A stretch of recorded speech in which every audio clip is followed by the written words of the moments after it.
todos. Eu sou Rafael Pacheco, eu sou pesquisador na disciplina de Economia e Gestão em Saúde da Unifesp e também professor no Centro Universitário São Camilo. Eu agradeço o convite dos organizadores do curso para vir aqui falar um pouco sobre revisões temáticas na temática da pandemia do Covid-19. Então, a gente vai discutir um pouco sobre a importância das revisões temáticas rápidas em cenários como esse. E a gente vai dar um exemplo de uma revisão que a gente está mantendo sobre a hidroxicloroquina no tratamento desses pacientes. Então, eu trouxe aqui um resuminho do que são as revisões temáticas e por que elas são importantes, né? Então, a gente sabe, qualquer profissional de saúde, que a quantidade de informações e evidências estão sendo acumuladas de forma exponencial. Tem muita evidência sendo publicada constantemente. A gente tem mais de 100 ensaios clínicos sendo publicados todo dia. E muito mais revisões temáticas sendo publicadas. Então, como a gente faz para se manter atualizado? Como a gente faz para tomar decisão baseada na melhor evidência possível? Sendo que elas são publicadas num ritmo muito maior do que qualquer pessoa consegue ler, né? Então, as revisões temáticas são importantes para isso. Elas são um desenho de estudo desenvolvido, né, esse desenho para coletar todas essas evidências, para avaliar criticamente essas evidências e ressintetizar de uma forma que seja fácil e acessível para o tomador de decisão, para o profissional da saúde, para o paciente ter acesso a essa informação de maneira mais sintetizada.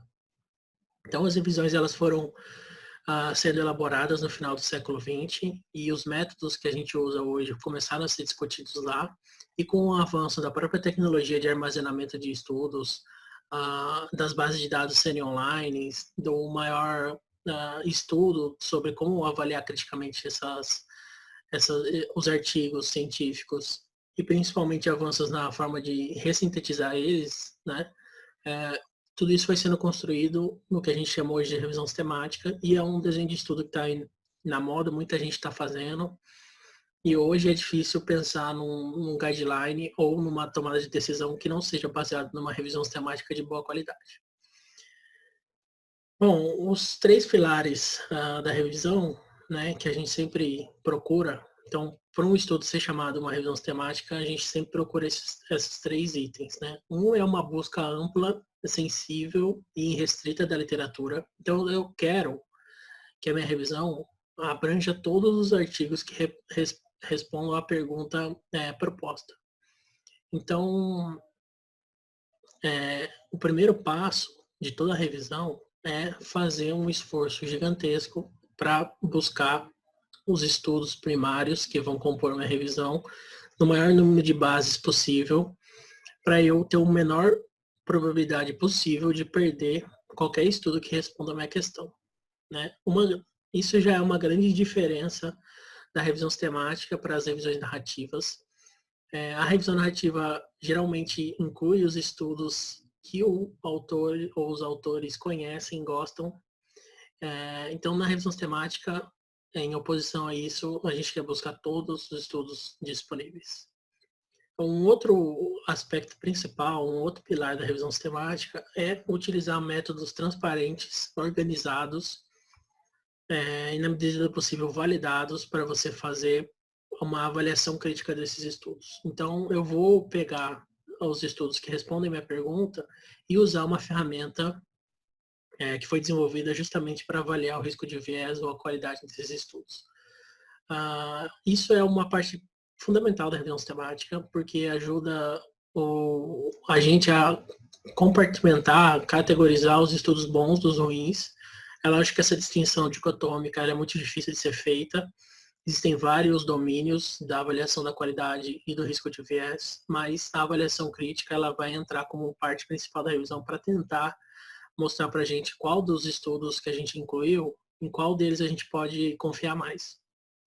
E o terceiro pilar da revisão aí vai ser pegar esses estudos que foram selecionados e avaliados e ressintetizar eles. E essa síntese ela pode ser de várias maneiras. Eu posso fazer uma síntese qualitativa ou uma síntese narrativa dos resultados, onde basicamente eu vou descrever o que cada estudo concluiu e avaliou, qual foi o resultado de cada estudo. Mas existem outros métodos quantitativos que eu vou somar matematicamente o resultado de diferentes estudos para chegar numa conclusão única. Esse método é chamado de meta-análise, então muita gente já ouviu falar também do que é a meta-análise. Então a meta-análise é um dos componentes de uma revisão sistemática quando eu decidi combinar matematicamente o resultado de diferentes estudos. Então aqui eu trouxe só para relembrar, porque nunca é demais. A revisão sistemática, ele é o desenho de estudo, ele é um método que vai envolver a busca, a seleção, a avaliação crítica e a síntese dos resultados encontrados. Se eu decidir fazer uma síntese qualitativa, se eu conseguir fazer uma síntese quantitativa, com base em vários critérios, né, eu posso fazer. Então, eu vou fazer a meta-análise, que nada mais é do que a síntese quantitativa. Então, existem várias revisões temáticas sem meta-análise, porque eu encontro os estudos e eu decido não combinar eles por vários motivos, ou eu não encontro estudo nenhum. E é totalmente não recomendado você fazer uma meta-análise sem uma revisão sistemática. Então, combinar resultados de estudos parciais que você decidiu incluir, que não correspondem ao total de estudos que respondem àquela questão, é uma coisa muito enviesada que você vai estar fazendo e vai só aumentar o viés e só vai aumentar a chance de você estar concluindo uma coisa que, se eu tivesse incluído todos os estudos, eu ia chegar numa conclusão diferente. Então, existe muita revisão sistemática sem meta-análise e a gente quer sempre que as meta-análises venham dentro de uma revisão sistemática. Quais são as características de uma revisão sistemática? Elas são muito complexas, é muito difícil fazer uma revisão sistemática, você precisa estudar bastante, você precisa ter conhecimento em várias áreas, né, na parte de indexação de estudos, na busca de base de dados. Você precisa ter um grande conhecimento de desenhos de estudo. Você precisa estudar as ferramentas para avaliar criticamente esses estudos, sem contar a parte estatística envolvida numa meta-análise. Você precisa saber mexer nos softwares para fazer essas sínteses. Você precisa estudar como avaliar depois a qualidade da evidência que você encontrou. Então, são vários passos fundamentais que são muito complexos e que tomam bastante tempo e que precisam de uma equipe bem experiente para fazer. Todo mundo que já se meteu a fazer uma revisão sistemática sabe o quão difícil é. E muita gente que vai começar acha que é simples e conforme vai estudando, vai vendo que é muito difícil e que demora tempo e dedicação para fazer. Geralmente a gente precisa de uma equipe grande para fazer uma revisão sistemática da maneira adequada. A gente precisa no mínimo de 3 especialistas em métodos de revisão, porque vários dos pontos de uma revisão sistemática a gente faz em duplicata para ter certeza que a gente está fazendo certo. Então, 2 pessoas independentes vão fazer a mesma coisa e a gente precisa de um terceiro que vai resolver as discordâncias que foram sendo encontradas. E isso, toda essa complexidade, elas vão aumentando o tempo que demora para fazer uma revisão sistemática. Então, o tempo médio de início de uma revisão sistemática, do desenvolvimento do seu protocolo até a publicação final dos resultados, é muito grande. Então, é muito mais do que 1 ano. E eu trouxe aqui um estudo bem interessante, que foi publicado em 2019, né? E, na verdade, ele é uma coorte de revisões Cochrane. As revisões Cochrane são as revisões que a gente mais confia. A metodologia da Cochrane é a metodologia padrão para fazer revisões temáticas, principalmente as de intervenção. E eles acompanharam quase 600 revisões Cochrane, protocolos de revisões Cochrane, e eles acharam aí que a mediana de publicação foi de 3 anos, né? Sendo que teve revisões que demoraram mais de 8 anos para serem publicadas. Então, isso mostra o quão demorado é fazer uma revisão, né? Quanto tempo demora para você colocar todos os passos fundamentais, fazer a busca ampla, extrair os dados e depois reanalisar esses dados. Então, fazer uma revisão sistemática demora muito tempo, né? E o que a gente faz quando a gente precisa de respostas rápidas, né? A gente não pode esperar anos para uma revisão sistemática ficar pronta. Por exemplo, a gente não pode fazer uma revisão sistemática do jeito que a gente faz para o Covid-19, né? como que a gente vai esperar 3 anos para publicar um resultado da efetividade da droga, né? Por exemplo, como a gente vai fazer uma revisão que vai demorar 3 anos para a gente publicar sobre a hidroxicloroquina? Não dá tempo, né? A gente precisa dessas revisões mais rápidas. Então, já existe na literatura uma discussão disso, do que são revisões temáticas rápidas.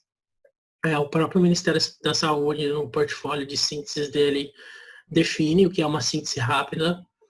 Geralmente, esses modelos de síntese rápidas, eles diminuem um pouco o rigor metodológico, então eles falam, olha, não precisa buscar em todas as bases, busque menos bases, não precisa extrair em duplicado os dados, extrai uma pessoa só, e reduz um pouco o rigor, limita um pouco a busca, para esse resultado sair rápido, né? E no final da revisão rápida eu vou falar, bom, eu não fiz isso, isso e isso que eu devia ter feito, tá aqui o resultado da minha revisão rápida e agora eu vou retomar o método e fazer direito para ver se minha conclusão no futuro vai mudar. Mas enquanto a revisão não fica pronta, você pode usar, se você quiser, o resultado dessa síntese rápida para tomar sua decisão. Então, existem vários aí formatos propostos que enxugam um pouco a metodologia para ter uma resposta rápida, enquanto uma resposta mais adequada com a metodologia completa não fica pronta. E, em relação ao Covid-19, tem várias equipes que estão produzindo essas revisões rápidas, essas sínteses rápidas, para dar para o tomador de decisão as ferramentas para tomar uma decisão, enquanto essas sínteses não vão sendo feitas com maior robustez e maior rigor.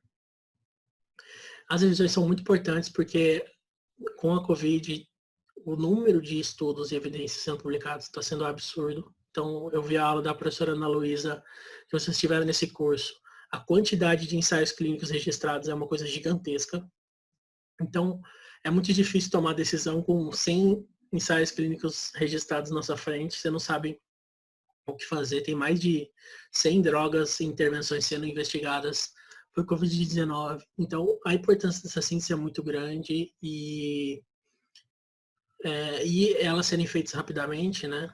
É uma coisa que, no momento, é necessária. A gente vai ter que dar um jeito de sintetizar isso de maneira rápida e veloz e ficar atualizando isso constantemente para que cada vez mais a gente tome decisão baseada no Covid-19 e cada vez mais a gente vai reduzindo a incerteza em cima das nossas decisões conforme os novos estudos forem sendo publicados, tá? Eu trouxe esse estudo aqui, que é uma coisa bem irônica, na verdade, um pouco antes da crise. Esse estudo saiu em outubro, alguns relatos dele. Foi mostrado um time aí de grandes especialistas em revisão e eles fizeram a revisão temática em 2 semanas, né? Isso é uma revisão completa, todos os passos de uma revisão temática eles fizeram em 2 semanas. Então foi basicamente uma força-tarefa grande e eles completaram a revisão aí em 60 horas, pessoas-horas, né? Então 60 horas com pessoas trabalhando foram usadas para completar essa revisão. E aí eu lembro que antes da pandemia as pessoas estavam discutindo esse artigo, que era impossível, que você tinha alguns pontos que eles não fizeram, que isso era absurdo, que era impossível fazer uma revisão temática completa em 2 semanas, né? E agora a gente está vendo aí times gigantes, uma força-tarefa gigantes, fazendo revisão temática em dias, muito menos do que 2 semanas, devido ao esforço gigantesco que está sendo para sintetizar os estudos do Covid-19. Bom, então, era isso que eu tinha para falar sobre a introdução do que são revisões temáticas e revisões temáticas rápidas. É lógico que tem muito mais para se falar. Existem passos para fazer uma revisão temática. Também não é só chegar rápida, também não é só chegar lá e fazer de qualquer jeito. Então, existem estudos que mostram quais aspectos você pode deixar de fazer de uma revisão completa quando estiver fazendo uma revisão rápida. Então, tudo isso precisa ser discutido. Você precisa de, na minha opinião, de um time muito mais experiente para fazer uma revisão temática rápida do que uma revisão temática completa. Porque você vai ter que lidar com essas coisas que você vai ter que deixar de fazer para fazer num tempo menor e reduzido. Aqui eu trouxe a nossa experiência com a revisão sistemática rápida aqui da cloroquina e da hidroxicloroquina. Quem coordenou essa revisão foi a professora Raquel Rieira, do Núcleo de Avaliação de Tecnologia em Saúde do Sírio-Libanês, ela também é docente na Unifesp. E a gente está atualizando essa revisão semanalmente. Então, agora sexta-feira agora, dia 2 de abril, a gente publicou a terceira atualização dessa revisão. E toda semana, toda sexta-feira, a gente está atualizando ela. Então, a gente está vendo a evolução das evidências com a hidroxicloroquina e cloroquina, e toda semana a gente inclui um estudo ou qualquer informação nova que foi sendo publicado sobre essas drogas para o tratamento do Covid. A gente está mantendo atualizado essa revisão lá no site da Oxford Brasil IBM Alliance, que é uma colaboração que a gente faz parte. Então, eu vou mostrar para vocês mais ou menos como está sendo esse processo de atualização e o que a gente encontrou até agora, mas tenha em mente que toda semana isso está mudando, principalmente porque tem vários estudos em andamento, né? Se a gente for ver bem, a nossa revisão ela é muito mais uma revisão completa do que uma revisão rápida, porque a gente usou passos, quase todos os passos de uma revisão completa, de uma revisão sistemática sem ser rápida, né? Porque existem algumas características importantes aqui com o Covid. Então, a gente não podia limitar a base de dados, porque muitos estudos estão sendo publicados em bases de preprints, né? Então, bases não em jornais, em periódicos indexados. Então, a gente está tendo que buscar manualmente esses estudos. Tem muito estudo em andamento, sendo publicado em revistas chinesas. Pela dinâmica do Covid, muita da evidência está sendo publicada em revistas chinesas, né? Então, a gente não podia deixar e limitar as bases para grandes bases, que a gente sabe que só tem estudos de jornais indexados e focam muito na evidência dos Estados Unidos com o Medline, né? E da Europa com o Embase. Então, a busca nossa, a gente teve que fazer muito ampla e sensível. A gente não pode limitar por idioma, por razões óbvias. Então, muito do que a gente faz numa revisão sistemática a gente teve de fazer, só que a gente fez isso de maneira rápida, porque nós dedicamos bastante tempo dos nossos dias aí para ficar atualizando essa revisão. Na última busca, que foi realizada em 3 de abril, né, a gente já encontrou 3 estudos, ensaios clínicos, publicados. Um estudo é o francês, que está muito sendo discutido aí, 2 estudos chineses. O estudo francês, ele não é randomizado, ele é um ensaio clínico aberto, e os 2 estudos franceses são randomizados, né? E o que mais assusta é a quantidade de estudos em andamentos que vão, em breve, terem resultados publicados, né? Então, a gente já achou 51 estudos em andamentos, e eles estão planejando incluir mais de 130 mil participantes, que é uma coisa absurda, né? Então a gente fica assustado com o tamanho da mobilização para achar aí a cura do Covid-19, né? Para investigar melhor os tratamentos, não achar a cura, né? Mas investigar melhor os tratamentos. E a gente vê o quão animado as pessoas ficaram com a hidroxicloroquina e o quanto recurso está sendo utilizado para isso e quantos pacientes vão ser sujeitos aí ao ensaio clínico. Tem toda uma questão ética, né? A gente pensa, se a gente fizesse um ensaio clínico bem feito, randomizado, mascarado, avaliasse os desfechos certos, a gente jamais ia precisar de 130 mil participantes, né? Algumas centenas de participantes já conseguiriam dar uma resposta rápida, né? Mas, infelizmente, como em várias áreas e no Covid não vai ser diferente, a gente tem muitos estudos sendo feitos, a maioria deles pequenos, infelizmente a maioria deles com falhas críticas de condução e com falhas muito importantes no relato, o que faz a gente ter várias revisões, vários artigos, vários estudos publicados, e muitos deles a gente não consegue utilizar, porque do jeito que a gente queria, por causa dessas barreiras aí de falha metodológica e de relato. Aqui eu trouxe um panorama bem pequeno do que a gente encontrou. Então, 2 dos estudos avaliaram um desfecho laboratorial, né, que foi a detecção do vírus pelo exame de PCR do suave orofaríngeo. Esse desfecho é um desfecho intermediário, então não significa que o suave ficou positivo ou negativo, o paciente vai estar melhor ou pior clinicamente. É lógico que é usado como critério de cura, é um desfecho importante, mas não é o desfecho mais relevante. E um estudo francês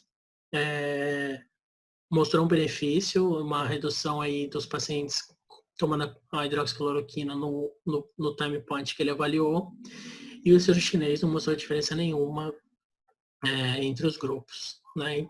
E o estudo mais recente agora, ele tinha 62 participantes e ele avaliou alguns desfechos clínicos, que foi o tempo de melhora para tosse e para febre, e o aspecto da tomografia de tórax. E ele concluiu que os resultados favoreciam a hidroxicloroquina. Qual que são os problemas, né? A qualidade metodológica dos 3 estudos é muito limitada. Eles têm várias falhas. Um deles não é nem randomizado. Os outros têm uma interrogação muito grande sobre o mascaramento. O maior problema deles é a não integridade com o registro do protocolo. Então, na aula da professora Ana Luísa, de novo, né, ela discutiu a importância de você registrar antes. Os 3 estudos não cumpriram o que eles falaram no protocolo. Eles mudaram o time point de avaliação, eles mudaram os desfechos. Alguns deles tiveram perdas importantes, não avaliaram direito essas perdas. Eles eram abertos e os desfechos são muito subjetivos. Houve desbalanço muito grande entre os grupos quanto às co-intervenções que eles estavam recebendo. Então, o estudo francês, ele deu a azitromicina para os pacientes no grupo de hidroxicloroquina, né? Então, a gente tem vários aspectos que poderiam ser melhor feitos e, infelizmente, não foram, e a qualidade desses estudos é muito, muito baixa, né?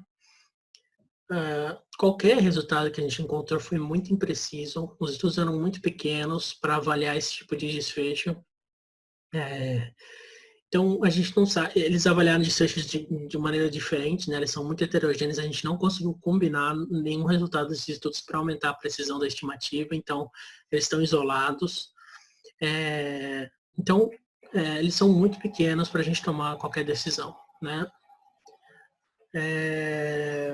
E, no final das contas, por esses fatores, a certeza da evidência que a gente tem sobre a hidroxicloroquina e cloroquina que ela é de muito baixa qualidade. E o que isso significa? Que a gente não tem certeza se ela tem benefício ou malefício ou não faz diferença nenhuma.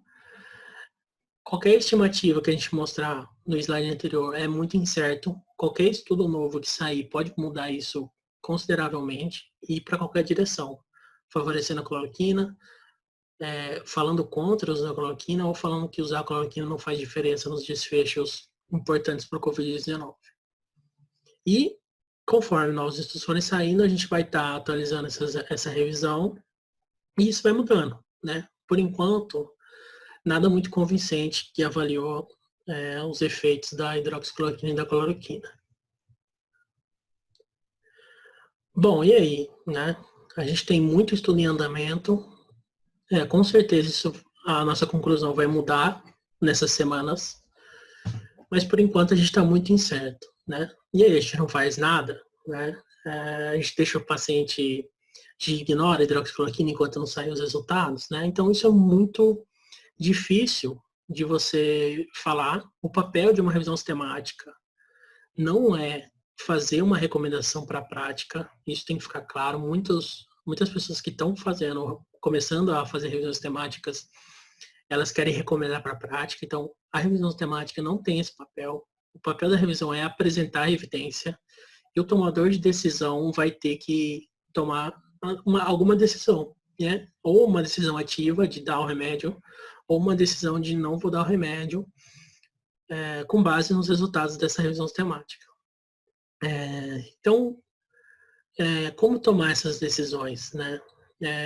Principalmente no cenário do Covid. É muito difícil, mas às vezes a pessoa pode ponderar, né? Então, vamos supor 2 cenários. Eu tenho um cenário de uma UTI, com um paciente ruim, com mau prognóstico, que está piorando. Eu estou dando toda a terapia padrão para esse paciente, eu não estou deixando de fazer nada para ele, e ele não está melhorando, o prognóstico dele é muito ruim. Então, nesse cenário, por exemplo, o médico pode decidir fazer o uso da hidroxicloroquina off-label, né? E falar, bom, para esse caso, eu vou arriscar e fazer um tratamento com a hidroxicloroquina com base nesses resultados muito imprecisos, né? Por um outro lado, a gente fica preocupado de usar a hidroxicloroquina populacionalmente para qualquer pessoa que teve contato, por exemplo, com alguém com Covid-19. Né? A gente não sabe os efeitos que isso vai ter em uso em massa pela população. Muita gente aí, a gente viu na mídia, se automedicando com a hidroxicloroquina. Então, uma decisão mais drástica como essa, né, já é mais difícil de tomar com base em nenhuma evidência possível. Né? Existem grandes consequências em se precipitar e concluir a efetividade. Infelizmente, foi assim com a cloroquina nesse cenário do Covid-19 e vai ser com os outros tratamentos que forem surgindo. E quais são as consequências, né? Uma são os eventos adversos que a gente não sabe. Então, a gente viu alguns relatos anedotais aí, alguns relatos esporádicos na literatura de pessoas com eventos adversos graves devido ao uso da hidroxicloroquina, mas esse não é só o problema. O problema maior é achar que a hidroxicloroquina resolveu os problemas e investir só nela. Né? Então, isso se reflete claramente na quantidade de ensaios clínicos em andamento sendo feitos sobre hidroxicloroquina. Isso mostra quão empolgadas as pessoas estão com essa droga e só se investe nela e negligencia as outras terapias que talvez sejam efetivas e que possam realmente mudar o curso da doença. Né? Então, ficar muito empolgado com o resultado de um estudo muito incerto como o da hidroxicloroquina é perigoso porque você foca só nela. Você fica cada vez mais difícil fazer um ensaio clínico bem feito, porque as pessoas acham que a hidroxicloroquina é extremamente necessária e você para de realmente investigar de forma imparcial esse medicamento. Né? Isso já está acontecendo com a hidroxicloroquina. Infelizmente vai acontecer com outros. É muito difícil disso. Né? Então, só para finalizar, né, toda decisão em saúde, ela tem um grau de incerteza associado. Né? Ninguém está 100% certo do que vai acontecer quando vai tomar uma decisão em saúde, quando vai prescrever um tratamento, pedir um exame diagnóstico, ou fazer um laudo de um exame diagnóstico. Né? Então, todo ato em saúde tem um grau de incerteza associado. Né? E o papel da medicina baseada em evidência é reduzir essa incerteza, como? Usando a melhor evidência disponível, né? E estimar o quão confiante a gente está na decisão que está sendo tomada. Então, para algumas intervenções, a gente tem mais certeza do que a gente está fazendo, né? No caso do COVID, da hidroxicloroquina para o COVID, a gente tem muito pouco certeza, a gente está completamente incerto, porque os estudos têm limitações importantes e a gente vai ter que tomar alguma decisão com base nisso, né? Seja ela, eu não vou usar a cloroquina por enquanto, seja ela, eu vou usar em pacientes críticos, num cenário controlado, que eu vou estar monitorando o paciente, enquanto novos estudos não saem, enquanto novas alternativas não são estudadas e comprovadas ter eficácia aí com mais certeza. Bom, era isso que eu tinha para falar. Eu espero que tenha ficado claro a importância das revisões rápidas. Eu agradeço o convite de dar aula aqui de novo. E qualquer coisa podem entrar em contato, qualquer dúvida, estamos à disposição. Se quiserem olhar os resultados da nossa revisão, a gente vai ficar atualizando ela. e saber que nesses momentos várias decisões vão ser tomadas com base na incerteza e com base em evidências muito baixas, né, com muita incerteza, e a gente tem que saber dessas incertezas e não se empolgar muito e se precipitar em tomar decisões erradas. Então, agradeço a todos aí pelo convite.